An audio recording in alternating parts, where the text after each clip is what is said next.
Olá pessoal, sejam todos bem-vindos e bem-vindas ao segundo podcast aqui do canal do Estudante de Engenharia de Energias. Eu sou Lourenço Passos e hoje temos aqui a nossa queridíssima coordenadora do Instituto de Engenharia de Energias, desculpa, diretora do Instituto de Engenharia de Energias, a professora Maria Cristiane. Ela vai nos falar um pouco de como é que nós podemos ser um bom estudante de Engenharia de Energias. Se você está no primeiro semestre, acredito que esse é um bom podcast para você, para aprender um pouco mais sobre o curso e para a professora passar algumas dicas para vocês. Então, bora lá. Seja bem-vinda mais uma vez, professora. Obrigada, Lourenço, mais uma vez pelo convite. Foi complicado pela minha agenda, mas hoje funcionou e eu espero contribuir um pouco com a minha experiência de vida de estudante e com a minha experiência de Unilab com vocês. Pronto, eu sou Maria Cristiane, como o Lourenço falou, tenho uma formação em Engenharia Química pela Universidade Federal do Ceará, uma universidade que fica em Fortaleza, a 60 quilômetros de Redenção. Então, nós temos essa proximidade de universidade. Vou contar um pouco como eu iniciei a entrada no curso. Eu sou uma aluna proveniente de escola pública, estudei desde o primeiro ano do ensino fundamental até o terceiro ano do ensino médio em escolas públicas em Fortaleza, especificamente na periferia de Fortaleza. Tinha essa dificuldade inicial de conhecimentos básicos, não só por causa dos professores, mas também pela própria estrutura nos anos 80, final dos anos 90. Tinha professores muito bons, não é? Mesmo estando em condições, não é? Na periferia de Fortaleza. Isso influenciou no meu estudo para o vestibular. Anteriormente, em Fortaleza, no Brasil, não é? A gente tínhamos ainda seleção com provas específicas de cada universidade, não tínhamos o Enem. O Enem ele foi aprovado a partir da segunda 2002, final de 2001, começo de 2002. Eu fiz vestibular 2 vezes para engenharia química na UFC, não passei na primeira vez, passei na segunda, depois de estudar 2 anos no cursinho da Universidade Federal do Ceará também. E como é que foi essa minha trajetória de chegar no cursinho da UFC?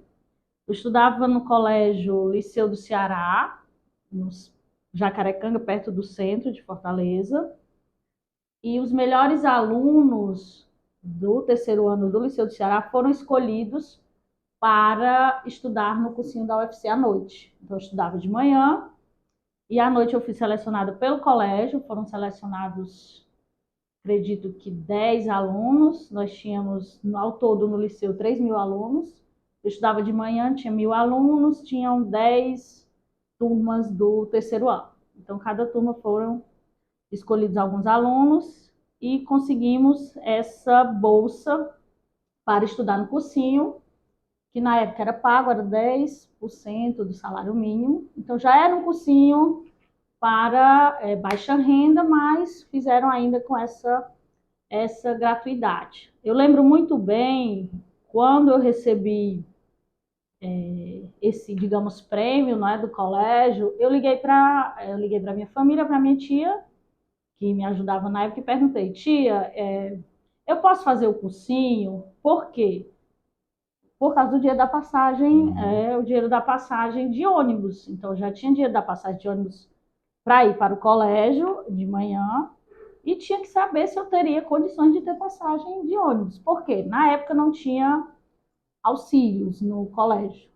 Hoje nós temos, né, vários programas do governo do estado que possibilitam, né, até aluno hoje do liceu ou de qualquer outro colégio do grau, até ir para a Espanha, ir para outros países estudar e ganhar alguns tipos de auxílio. Na minha época não tinha. Então teve essa barreira, a minha tia disse: não, eu consigo pagar a sua passagem. Isso marcou muito, porque tinha colegas minhas que não foram por causa da passagem, né? Então, isso é muito importante dizer que na minha época, ali nós estamos falando de 2000, né? Em 2000, tínhamos colegas que, não lembro quanto era a passagem, 2,20, fez a diferença para não fazer cursinho, né? Algo que parece O tão cursinho pouco, era todos os dias? todos os dias, até no sábado. Sábado de manhã, então era de 6h30 até 11 horas da noite. Aí tinha aquela tensão por morar na periferia, pegar ônibus, chegar, passar por terminal, toda aquela questão que a gente também tem de insegurança em Fortaleza. Então foi um desafio, a gente abraçou e viu colegas que não podiam ir por causa de uma passagem de ônibus. Então isso é muito complexo. Fiz um ano de cursinho, tinha muita dificuldade em física. Então física era uma grande carência minha pela escola pública, mas eu tinha muita desenvoltura em matemática. Então isso acabava compensando, mas no primeiro vestibular eu passei na primeira fase. Na segunda fase, nós tivemos um probleminha, eu e uma colega minha, que nós íamos pegar um ônibus atrasou para chegar na UFC, morava longe. Acabei chegando bem cansada na prova, não sei se isso prejudicou, não consegui não consegui alcançar a nota que era pedida, porque eram questões abertas de matemática e química. E uma redação. Sempre gostei muito de ler, isso é um ponto importante, então na minha redação era muito tranquila. Sempre lia muitos livros desde a infância. Mas a prova de química e matemática aberta, e tive esse problema, não consegui êxito, acho que eram 70 vagas, não lembro se eu fiquei em 90, não lembro da classificação. Outros colegas passaram do Liceu do Ceará, tiveram êxito sim, outros colegas nossos, mas imagine um colégio que tem 1.000 alunos do segundo grau. Na época, o colégio colocava um panfleto que era uma folha com 5 alunos que eram aprovados. Isso num dos colégios mais velhos do estado do Ceará, que é o Liceu do Ceará. Era uma referência onde já estudou governadores, prefeitos, mas devido à precariedade de alguns anos, a gente tinha esse problema. Então, desse colégio passavam alguns poucos. Estudei mais um ano, aí fui fazer o cursinho da UFC novamente, um cursinho muito bom, que eram professores da UFC que davam aula, professores inclusive do liceu, a professora Júlia, que nós temos um agradecimento muito grande a ela, né, que ela era uma grande incentivadora, e ensinava tanto no liceu como no cursinho Química Orgânica. Então ela influenciou na minha escolha por engenharia química. Eu ficava muito nisso, química ou engenharia química? E ela falava, Cristiane, química você fica restrita da aula, engenharia química você pode trabalhar em indústria. Então isso acabou sendo a minha decisão. Passei um ano todo estudando, porque o vestibular da UFC da engenharia química era anual, não tinha semestral. Consegui passar na primeira fase, na segunda tinha Enem, aí já era uma novidade, era o primeiro Enem que ia ser realizado. Fiz o Enem, aí a nota do Enem não valeu, mas eu consegui ficar com classificação melhor do Enem, mas a UFC não considerou o Enem na época. Mas eu consegui entrar, acredito que eu fiquei entre os 10 primeiros colocados, não lembro bem. Agora me lembrando do primeiro vestibular, acho que foi tão traumatizante, eu esqueci, eu fiquei em segundo lugar nos classificados da primeira vez, e eu não entrei. Não, ninguém desistiu. Não fiquei em 90º, não. Lembrando agora, o primeiro vestibular eu fiquei segundo nos classificáveis, fui para aquela chamada da UFC e ninguém desistiu. Aí a pessoa foi aceita, ou não? Aí na segundo ano eu fui aceita. Aí eu passei em nono, se eu não me falha a memória. Aí fiz a primeira fase, fiz a segunda fase, estudava muito matemática. Eu acho que foi já começando a pensar na faculdade, o que fez a diferença foi a matemática, não é nem a química. A gente brinca que na engenharia química não tem tanta química como na química mesmo, né? Mas a matemática é muito forte. Então, no cursinho, eu tive que fazer exercícios de livros completos, só de exercício de matemática. Então, esse foi o diferencial. Consegui êxito e comecei em 2002 a minha história na engenharia química da UFC. Então, como é um pouco diferente de vocês hoje na graduação. Por quê? Na época não tinha auxílio estudantil para alunos de escolas públicas, nós éramos mais um dentro. E como era esse mais um? É você chegar numa sala de aula e só você ser de escola pública. Então, eu cheguei. Claro que tinha alunos do IFCE, não é? Só que os alunos do IFCE já digamos assim, já era mais evoluído no sentido de estrutura, não é? Do que os colégios públicos. Então, era apenas eu que tinha vindo dessa situação, digamos assim, não é? De escola pública. Isso marcou muito, até meus amigos, né, quando perguntavam, que é normal, né, Lourenço, quando você começa a conhecer, você veio de onde, né, e tinha muitos colégios famosos, né, eu vim de tal colégio tal, de colégio tal, engenharia muitos alunos, né, devido à questão da matemática, né, essa ciência dura, muitos alunos vinham de escolas particulares, não é? E quando eles observavam que eu vim de escola pública, a gente acaba chamando até atenção, né? Essa estranha no ninho, né? Mas isso foi interessante com a primeira aproximação e de estudar junto, né? E eles viam que eu já estava bem acostumada com aquele ritmo de universidade, né? Que o aluno tem muita autonomia. Eu já tinha essa autonomia. Então, eu já estava acostumada, porque está atrasando o professor, porque ainda precisa chamar aquele docente para disciplina, está ajuste. E eu observava que meus colegas reclamavam demais. Isso, mas eu tenho direito a isso. Se levei a primeira nota baixa, isso é revoltante. Isso no primeiro ano, né? No primeiro semestre. E eu tinha aquela tranquilidade porque já estava acostumada a ser isso normal no colégio. E muitos colegas eram a primeira nota baixa. Não que eu levasse, eu sempre fui aquela aluna nerd desde o início. Nas férias de estudar, de pagar colegas meus, que também já não tinham tantas condições, mas eu dava o dia do ônibus, ele vinha de bicicleta na minha casa, estudava comigo nas férias. Então, eu sei que é complicado, eu sempre gostei muito de estudar. Isso aí foi o diferencial. Teve esse choque, eu já estava acostumada com o ritmo do público, então os colegas que vinham de escolas particulares tinham isso, mas foi interessante só de observar, não atrapalhava, tanto que nós temos um grupo até hoje, né, da engenharia química da UFC, e minha proximidade também com os professores. Sempre estava com eles, conversando, porque eu já queria ser professora. Eu também já dava aula, substituía professores em escolas pequenas no meu bairro e dava aula particular em casa. Estou sempre querendo ter mais alguma condição financeira. Como é que a família da professora encarou, sendo uma mulher, a entrar para o curso de engenharia? Pronto, excelente, Lourenço. Eu brinco, né? Eu tenho 4 irmãs e um irmão. E eu morava com a família enorme, 5 famílias dentro de uma mesma casa, várias casas juntas. E minha família, pelas condições financeiras, não é? Eles... E até a formação, né? Minha mãe estudou até o primeiro ano do segundo grau, meu pai até a 5ª série. E eram sempre assim, trabalhando com comércio, tinha uma venda em casa de torresmo, eu via aquele processo minimamente industrial ali em casa. E eles torciam que alguém quisesse estudar. A brincadeira lá em casa assim, se quer estudar, a gente minimamente ajuda você, no que a gente pode.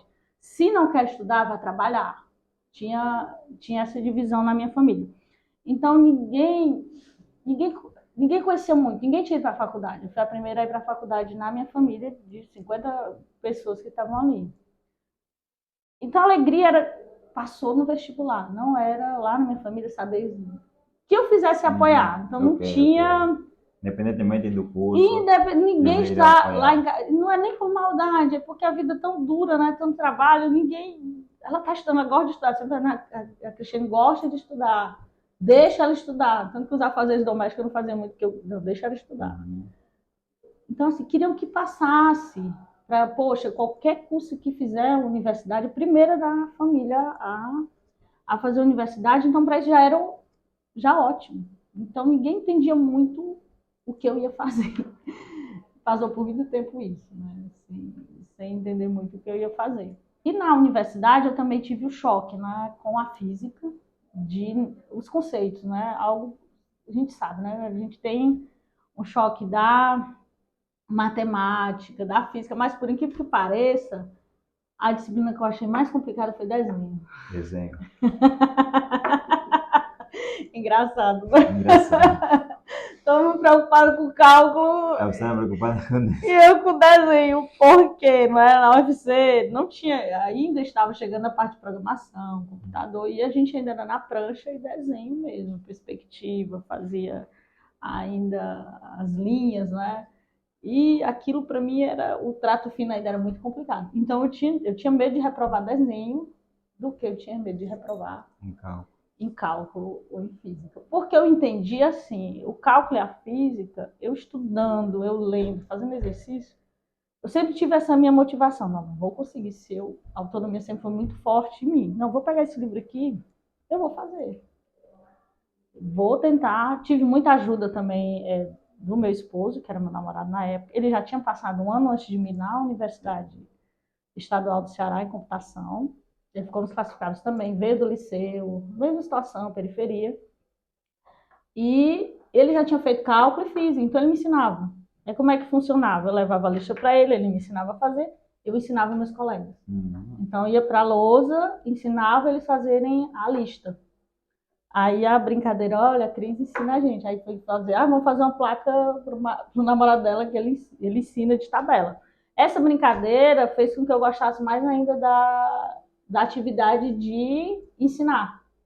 Porque eu aprendia. Se eu tentava fazer aquela questão, ele me explicava, eu ensinava ao colega, ensinava a turma, aí ia aprendendo. Então isso foi o que me deslanchou de entender o que eu estava fazendo. Então eu fiz uma prática que eu ia aprender o que eu quisesse. Isso eu levo até hoje, claro que assim, com algumas restrições e a minha facilidade da matemática. Então no primeiro e segundo ano fez o diferencial isso. E teve muita reprovação na minha turma. Minha turma entrou 70, em cálculo passou 25. 25 de 70. Foi. Eita. E física também, muita reprovação. Então, assim, engenharia química é um curso muito amplo, tem uma forte pegada matemática, física, você estuda química, biologia, matemática. Então, é esse início e esse choque com a universidade pública, né?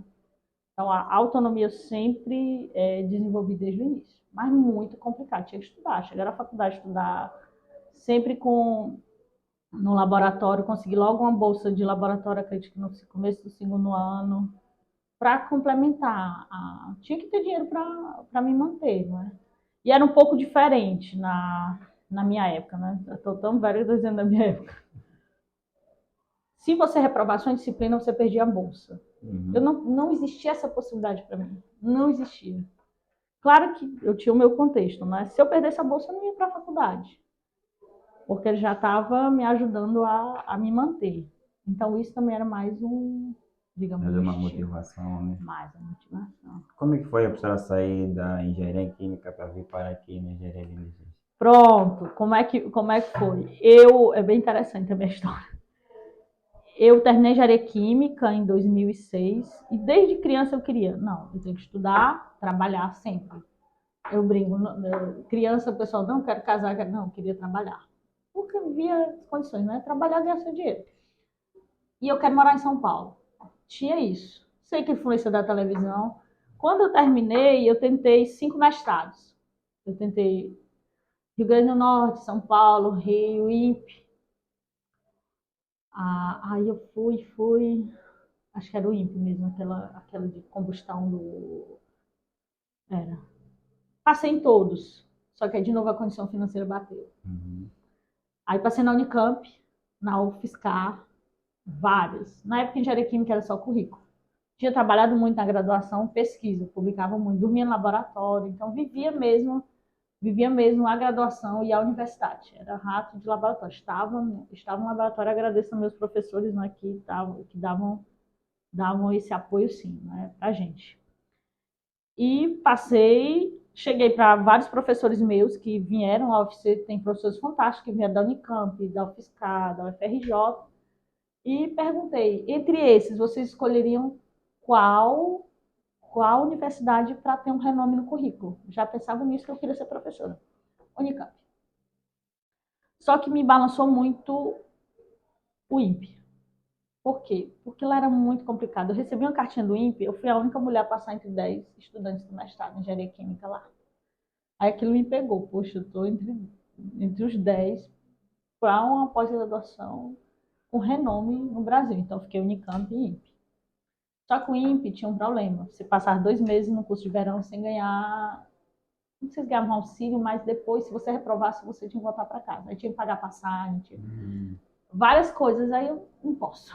Eu guardei a cartinha, né? Eu acho que seria legal, né? Só a primeira mulher. Aí, não, vou para Unicamp. Aí, de novo, passagem, né? Aí, bolsa, como é que vai ser? Só que aí o meu namorado já tinha ido para fazer um estágio na Itália, já ganhou em euro nesse período de 6 meses. Não, eu pago sua passagem. Aí foi um choque para minha família cearense, né? Vai para São Paulo, né? Assim. Aí eu não vou. Só avisei uma semana antes que eu ia.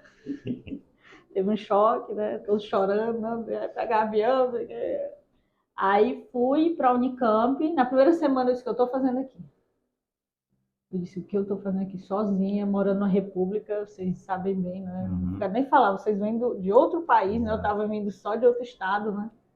Você chega lá e morando com 6 pessoas que você não conhece, 6 meninas na República, e olha assim, o que eu estou fazendo aqui, né? Mas aí conheci pessoas muito boas, pessoas que eu tenho hoje de amigos até hoje, e foi aquele ritmo também de autonomia deu certo, de estudar muito. Lá na Unicamp você estudava com os autores do livro. Então, transferência de massa eu estudava com o autor do livro que eu estudei na graduação.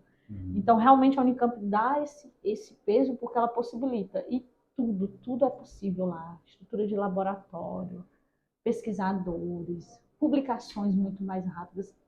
E, na época, meu namorado passou no doutorado da Itália. Então, eu fui para a Unicamp uma semana, ele foi para a Itália na outra para o doutorado. Então, eu fiz 2 anos de mestrado. Na Unicamp, consegui 3 artigos em revista científica, uma patente. Só que ficou aquela decisão do acadêmico com o pessoal. O que eu vou fazer no doutorado? Já tinha decidido que eu ia fazer doutorado. Aí surgiu, me escalei para um doutorado em engenharia do petróleo, engenharia mecânica na Unicamp. Eu queria a área também de petróleo, que é engenharia química. Eu fui bolsista da ANP na graduação, da Agência Nacional de Petróleo, Gás e Biocombustíveis. E tinha a especialização no petróleo, que eram disciplinas à noite na graduação. Aí eu, poxa, fiz meu mestrado em biotecnologia, mas quem sabe eu faria meu doutorado em petróleo. Passei no doutorado na engenharia mecânica da Unicamp, mas mandei um e-mail para a Itália, para a mesma universidade do meu marido. Queria ver a possibilidade de bolsa e tinha 2 bolsas para estrangeiro, que ninguém nunca tinha usado. Mandei e passei. Então foi por e-mail conseguir meu doutorado na Itália. Aí fui para a Itália. Na Itália, desafio da língua, não é? Não sabia falar nada de italiano. Arranhando no inglês, mas tinha meu esposo que morava lá, já fazia doutorado. Aí fiz o primeiro ano do doutorado, muito laboratório, né? Também conheci pessoas muito boas, meu orientador, uma pessoa com muito renome na área científica. Mas aí outro baque. Quando terminei o primeiro ano, defendi, o primeiro ano, todo ano você defende doutorado. O meu marido estava terminando a pós-graduação, o doutorado. Quando eu fui, ele tinha a possibilidade de ficar mais tempo com o pós-doc, mas ele teve uma crise econômica e ele não pôde mais ter essa bolsa pós-doc. A gente tomou a decisão de voltar. Aí você já tinha terminado? Não, só um ano do doutorado. Okay. Aí foi que eu fiz, voltei para Fortaleza, casei. E fui na UFC, na minha casa, né? Saber como é que eu faria. Eu consegui uma transferência de doutorado. Primeiro transferência de doutorado da Europa para o Brasil. Fiz ao contrário. Entrei no doutorado no UFC e consegui em 3 anos terminar meu doutorado. Quando eu terminei o doutorado, surgiu uma bolsa de pós-doc. Aí fiz pós-doc também no UFC. Quando eu estava no final do pós-doc, já tinha feito acho que 2 concursos, 2 seleções, não tinham passado para professor, e meu marido já era professor na UFC. Então ele voltou ao doutorado, foi substituto na UES e depois passou na UFC. A gente decidiu, eu já tinha ali 29 anos, não, vamos ter um filho. Então vou dar uma parada de estudar para concurso. Aquela história da maternidade, né? Quando é a mulher. Vou ter um filho, decidimos. Quando eu estava com 5 meses de gravidez, surgiu a vaga aqui na Unilab. Na minha área de pesquisa. Processo bioquímico e biomassa. O que eu fiz desde a minha graduação. Eu não ia fazer o concurso. Com incentivo, né, de colegas, na época a professora Artemis me ligou. Eu estava fazendo exame de diabetes gestacional. Artem, obrigado por lembrar de mim, né? Legal, as meninas já trabalham aqui, né? A Carol, engenheiras químicas da UFC, a professora Ada, né? E eu não vou fazer, eu tô com 5 meses de gravidez, o concurso foi um concurso de 1 semana, acho que foi 1 semana para estudar. Aí todo mundo incentivando, Cris, faz, vou passar o que tá grávida? Fui fazer, estudei, não dormi por 1 semana, eu grávida, o eu batendo na barriga, eu estava reformando a casa, fiz a prova e passei. Era muito magrinha, ninguém sabia que eu estava grávida, interessante. Descobriram, eu lembro como fosse hoje, acho que o concurso foi em dezembro, final de dezembro. Dia 3 de fevereiro eu tomei posse, eu entreguei o papel para o George, né, nosso antigo diretor. O Jorge olhou assim, eu com a barrigona de 7 meses, entregando papel de posse. E comecei a dar aula para a turma de 2011, na primeira turma. E os meninos brincavam, dando aula em pé, com a barriga. Acho que o Euler nasceu com 8 meses e pouco. Eu dei um mês e meio de aula na Unilab, entrei de licença maternidade. Aí fiquei 6 meses e voltei para cá. E sempre aquela vontade, né? Eu sempre tinha vontade de fazer muita coisa, muito. Comecei como coordenadora de estágio, dando disciplina de energia da biomassa, processo bioquímico, no início de química, de logística de petróleo, porque aqui com falta de professor a gente dava muita disciplina. Aí comecei coordenação de estágio, fizemos alguns eventos, muita proximidade com os alunos sempre. Aí depois da coordenação de estágio, fui para a coordenação de especialização em gestão de recursos hídricos e ambientais. Depois fui convidada para ser diretora do Instituto de Educação à Distância. Fiz meu papel lá por 2 anos. A gente conseguiu desenvolver o Instituto de Educação à Distância que temos hoje na universidade. Fiquei como vice-diretora do IEDS por 2 anos, auxiliando o George. Concorri a esse cargo que estou atualmente. Estou na direção do Instituto de Engenharias aqui da Unilab.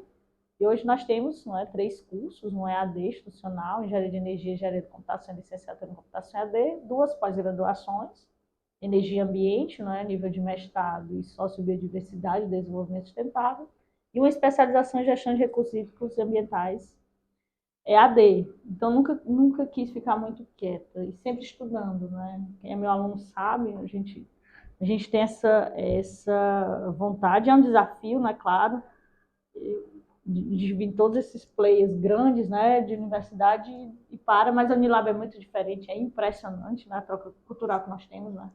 É um aprendizado diário a gente ter contato com professores de diferentes áreas, com alunos, né, com diferentes aprendizados, diferentes culturas, isso é um aprendizado diário, isso me impressiona na Unilab. Eu gosto muito, Lourenço.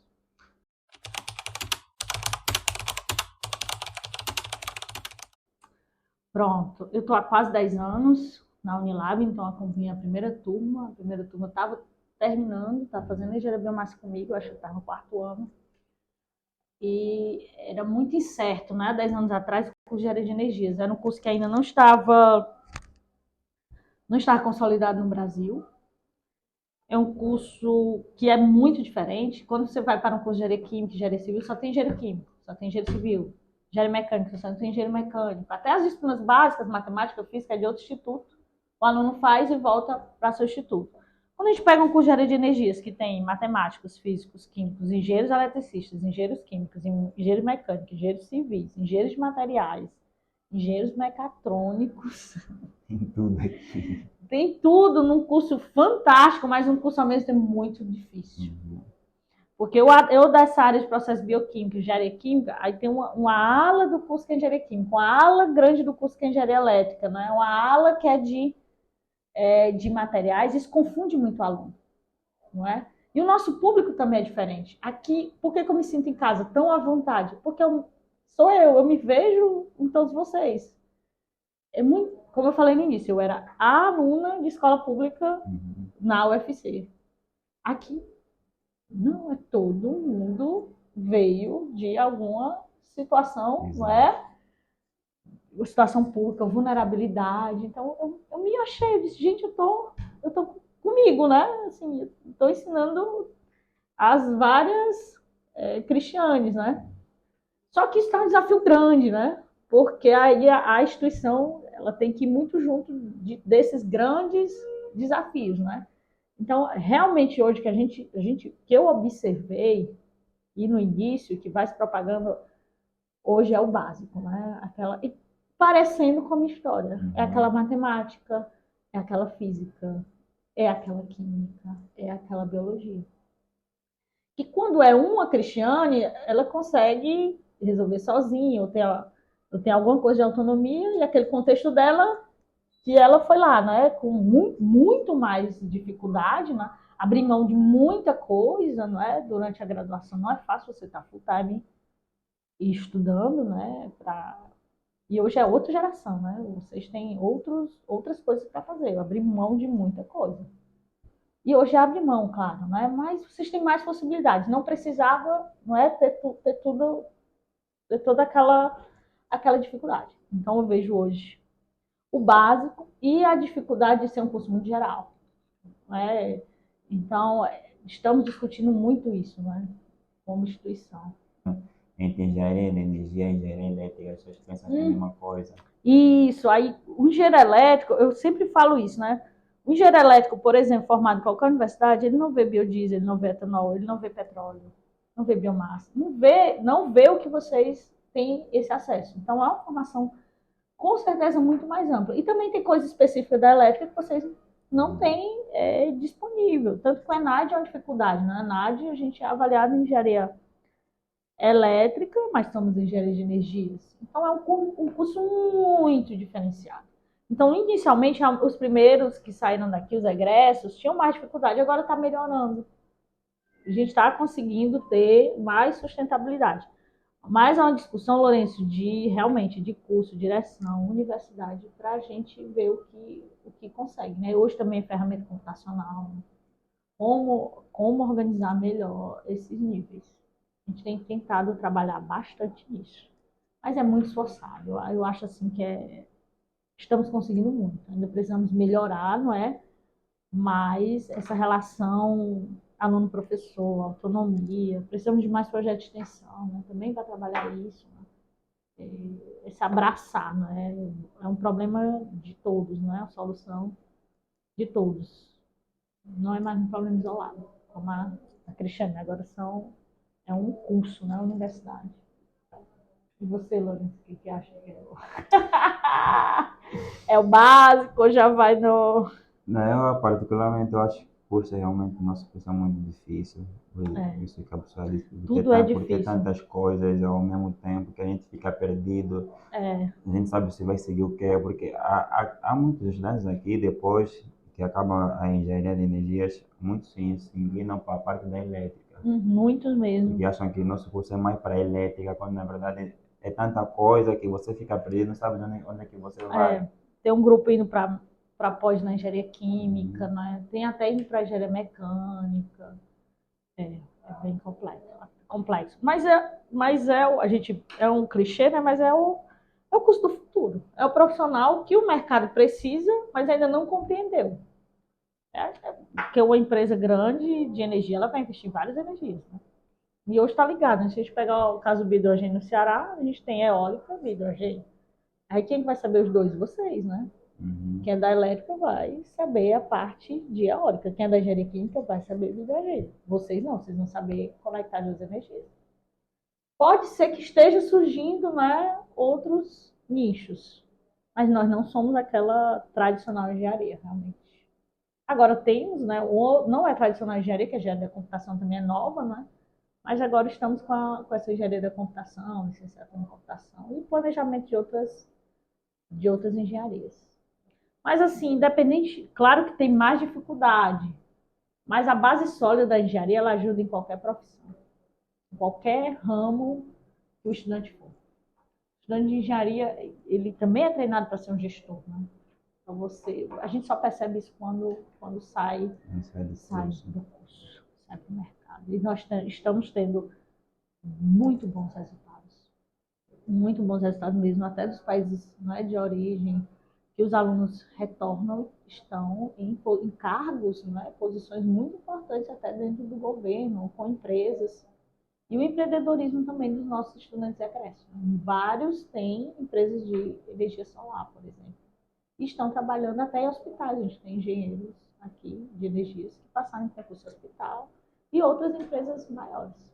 Então, temos aluno no Chile, aluno em São Paulo, no interior do estado do Ceará, interior do Nordeste. É porque a engenharia é muito caladinha, né? A gente tem que começar a trabalhar mais nesse marketing. Por isso que a gente já te agradece também, né, Lourenço? Começar a fazer esse É autoconhecimento. sofrido, realmente.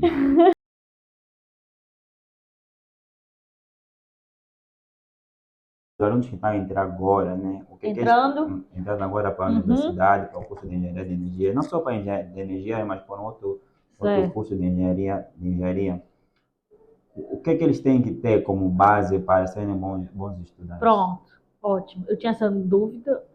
Um saudoso professor meu de termodinâmica, ele falou uma frase que é muito interessante. Vocês estudam errado. Não estudar errado. Vocês estudam errado, não sabem estudar. Isso me pegou bastante, que eu tinha muita dificuldade em termodinâmica. E, e isso fazer refletir ainda faz, né? Então, assim, tem estratégias que nós temos que utilizar sabendo como nós somos também, o ritmo. Não estou falando que é uma fórmula mágica, mas é uma fórmula que funcionou comigo e também eu fico observando em 10 anos de experiência docente. Formação de grupo de estudos, isso principalmente no início do curso. Então, aquelas pessoas que você tem uma afinidade, que você começa a pensar, não é? Olha, essa pessoa tem uma afinidade A, B e C, vamos formar um grupo para estudar.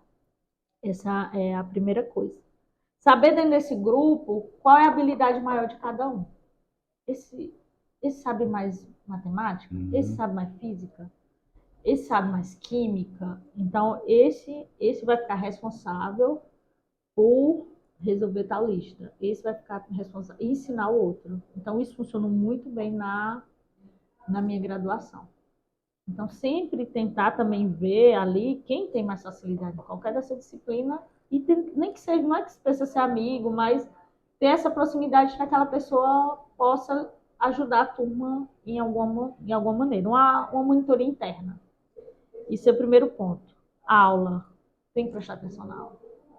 Não dá. Então a gente vê, claro, a gente é longe, né? Ônibus, a estrutura, mudar de campus entre uma aula e outra, a gente sabe tudo isso, né? Mas a questão de prestar atenção na aula, eu brinco tanto isso que eu sempre escrevi muito rápido. Então tinha aulas que na época o professor escrevia muito, aí os colegas meus tinham um grupo muito forte de estudo, ele dizia, Cris, hoje você escreve e eu presto atenção. E eu ficava, ó, claro que escutando, né? Mas eles não escreviam, entendeu? Eles estavam prestando atenção. Terminou a aula de tarde, dava 1 hora, a gente ia, almoçava na Rio. Aí agora vai me explicar, vamos fazer isso aqui. E procurava o professor. Então, eu vejo isso aqui, pouquíssimos alunos procurando para tirar dúvidas, no presencial mesmo. Então, isso de ir na sala do professor, tirar dúvidas, professor, eu quero resolver essa questão, olha, eu tenho dúvida nesse passo. Entendo vocês, na minha época não tinha esse acesso demais a conteúdo na internet, não tinha. A gente brinca que fez uma graduação com poucos recursos de internet. O Google estava ali surgindo, a gente nem tinha banco de dados, não tinha lista de exercícios resolvido, não tinha youtuber, não tinha influencer resolvendo questão com aula A, B ou C, não tinha. Então tinha a presença do professor muito forte da resolução. Só que hoje, quando a gente dá aula, eu vou depois ver um vídeo que tem essa aula. Aí eu vou ver. Mas assim, se perde o aluno professor. Aí você vê a aula, é outra dinâmica. Aí chega o aluno, professor, eu escrevi a prova do jeito que o professor não queria, mas escreveu do jeito que aquele professor do YouTube queria. Mas por que não aquele professor?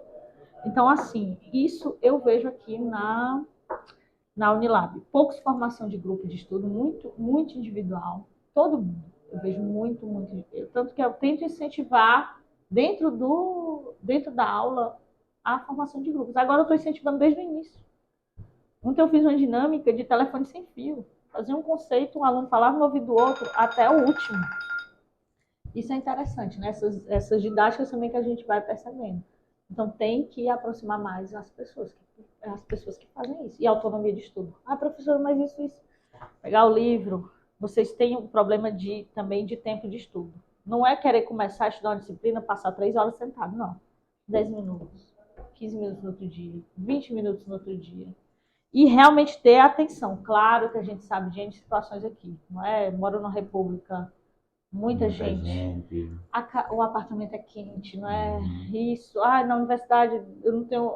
Tem essa parte. Mas tentar também ver dentro do possível como era. E tem coisas que funcionam para uns e não funcionam para outros. A graduação, meus colegas, Cris, vamos passar a noite acordada, eu passo a noite acordada, fico estudando, de manhã eu faço a prova. Para mim não funcionava. Tinha que dormir. Não funcionava. Então, a pessoa não perdia sono. Não. Não perdia a noite, desculpa. Não perdia a noite. Porque até tal horário eu tenho que aprender. Mas eu chegava da universidade e jantava estudar. Mas aí não tinha Instagram, não tinha YouTube, não tinha, é muita distração. Então, assim, mas é o foco que você tem. Porque vocês são muito jovens, né? Bota um foco agora. Vai ter perdas, não dá, assim, não. Mas claro, vai se divertir, deixa o final de semana, dorme. Ah, não, mas eu funciono de madrugada. Beleza, então estudo de madrugada. Cada um vai entendendo qual é o time. Mas é sentar, ler e entender. Mas é como é que o pessoal faz hoje? Você pega uma lista e já bota na internet. Não é errado, use o chat GPT, não é? Claro que lá tem muita coisa que você tem que entender, né? Às vezes eles ainda, o que é livre ainda não está tão desenvolvido o banco de dados, mas é claro que é ferramentas. Use as ferramentas, mas aquele de ler, entender, não tem como. Livros também, o pessoal estuda muito pouco por livros. Então, livro é chato, né? E alguns livros de engenharia enormes, né? Mas pelo menos é em português, na minha época era inglês. Não vai melhorando as coisas, piorando outras. Então, é entender qual é o seu ritmo de sono, qual é o seu ambiente. Então, nem que seja um localzinho, ter ali o seu livrinho, a sua forma. E esses colegas também que possam ajudar. Não precisa ser um único grupo, você pode fazer parte de vários grupos. Que você identifique que aquele grupo tem mais conhecimento nessa parte, tem mais conhecimento. E também iniciação científica. Ali vai ensinar a estudar. Isso que a professora falou de encontrar, ter o teu nível, eu acho que é muito importante, porque uma vez eu gravei um podcast com o Batista. Sim, o Batista. Ele falou, Lourenço, eu terminei o curso de engenharia em menos de 5 anos, foi em 4 anos e meio. No princípio, eu estudava todos os dias, porque eu queria saber qual era o meu nível, então eu preciso estudar. quanto mais ele progredia no semestre, mais ele reduzia o nível de estudo. Eu Perfeito, falei, é não, isso. já não preciso mais estudar 8 horas, não vou estudar agora 6, Uhum. vou estudar agora 7, vou abaixar, até que ele começou a estudar 2 horas por dia, ele conseguiu Perfeito o que o entender. Batista Sempre falou. procurar o seu nível de coisa, de estudo. Isso. E é um desenvolvimento. Uhum. Ele não foi entender o nível dele, ele foi criar Exato. o nível dele. Ele acha que ele estava entendendo. Não, ele estava facilitando como é que ele ia aprender mais rápido. Que a engenharia faz isso. Você está ali criando conexões de uma forma de aprender mais rápido. Então, você mais rápido vai entender. Então, o engenheiro, ele é formado para resolver problemas. Então, por isso que a gente consegue se encaixar em várias situações. Mas tem que ter esse autoconhecimento. Tem que ter. Não adianta. Não adianta. Que horas eu durmo? Quanto tempo eu aguento a leitura? Será que você consegue ler alguma coisa focado? Só vou ler aquilo, ninguém vai me perturbar? É essa história. E tem coisa que a gente tem que aprender sozinho. É verdade. Porque às vezes a aula tem N colegas, né? Você não tem concentração, perde a concentração muito rápido, mas também é um treinamento. Naquele momento eu vou. E também estágios, né? Conhecimento fora da universidade, projetos de extensão. É muito amplo. Bem, professora, Muita coisa, né, Lourenço? o alarme aqui já tocou, né? Vou fazer uma última pergunta na Tá professora, bom. né? Eu falo demais, Lourenço. É, professora. Mentira, não. Eu estou resumindo, né? Lourenço foi meu aluno, ele sabe que eu falo demais. Não, a senhora fala realmente. Aí uma última pergunta, professora. Né, eu vejo, né, uma enorme dificuldade com os alunos, com os estudantes que eu já fui acompanhando, né, as amizades, que a história começa a escrever somente o TCC no final do curso. Vou terminar o meu Bem curso difícil agora, de fazer assim. no 10º semestre começa a escrever o TCC agora. Qual o conselho que a professora dá sobre o TCC e principalmente sobre escolher um tema para o TCC? Vai ser um pouco complicado que eu vou te dizer agora. Assim, eu fiz a graduação, não tinha obrigação de TCC. Uhum. Então só fazia TCC, quem eu era bolsista da NP, eu só escrevi um TCC porque era para bolsa, mas não apresentava. Então na engenharia não era comum ter TCC. Uhum. Não era, porque muita engenharia para indústria, né, para trabalho. Então assim, o TCC é muito novo para engenharia. E uma visão que eu tenho, que eu discuto muito com o professor Olímpio, que é o coordenador da Energias, com o Nicolas, né, o coordenador da computação, de a obrigatoriedade do TCC. Por quê? Porque relatório você escreve trabalhos durante todo o curso. Então, a escrita de trabalhos você tem, claro que não aquele formalismo de uma pesquisa científica, mas tem mais alunos que vão para a área acadêmica, para laboratório, que vão precisar dessa escrita mais formal. Esses aí, por incrível que pareça, ele escreve TCC desde que ele começou a iniciação científica. Tenho vários alunos assim. Como também tem uns alunos que chegam no 10º semestre, professora, por favor, me auxilia, é mais complicado com o orientador. Eu tenho feito muito TCC teórico com biomassa nos países africanos. Tem saído trabalhos maravilhosos, mas bem mais complicados, porque teórico é mais tempo. O melhor de tudo é se você alinhasse iniciação científica com escrita TCC, desde o 2º ano do curso. Aí você vai ter um TCC maravilhoso, um aprendizado muito bom. Mas tem alunos que não têm esse perfil, que querem empreendedorismo, empresas, querem aquele chão de fábrica que a gente brinca, que o TCC acaba sendo esse, digamos, peso no final do curso. É muito comum a gente ver isso. Né? Não, aquele assim, chegam aqui na minha sala, eu tenho ainda terminar o TCC. A professora, estou formando, falta 3 disciplinas e o TCC. Começo semestre, nem começar ainda o TCC. E a gente já conversou com o orientador. Então, é uma luta. Não tem forma muito fácil. E é bem contraditório os pensamentos sobre o TCC. Devia nem ter. Confundia. Eu, por exemplo, comecei a escrever o meu TCC no semestre passado. Vou continuar esse, mas só vou depender no próximo. Ai, ótimo, perfeito. Mas você quer área acadêmica? Como é? Não quero área acadêmica, não. Mas pelo menos está fazendo um TCC legal de 3 semestres. Eu vi que é muito mais fácil do que chegar no 10º semestre, começar a Muito! escrever, a correria. Não dá tempo de aquela. Você quer se formar. Então, assim, o conselho, se fosse bom, a gente não dava vendia, né? Aquela Uhum. brincadeira. Mas é aquele negócio, é o foco, eu quero terminar a engenharia, eu quero terminar meu curso e metas, né? Vai criando metas a cada semestre. Não deixar tudo virar uma bola de neve. Claro, gente, dentro das suas limitações, dentro do que é saudável, né? E procurar ajuda, procurar coordenação, os colegas, a direção, a universidade, né? A gente tem várias coordenações na universidade que estão aqui para apoiar o aluno, né? Bem como os professores, vamos quebrar essa barreira. Né? É isso, Sara.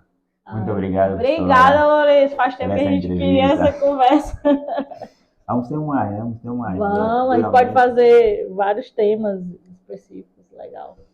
E é isso, pessoal. Chegamos ao final da nossa entrevista. Espero que vocês tenham gostado e tenham tirado um bom proveito. E nos vemos nos próximos vídeos. Até mais. Obrigada.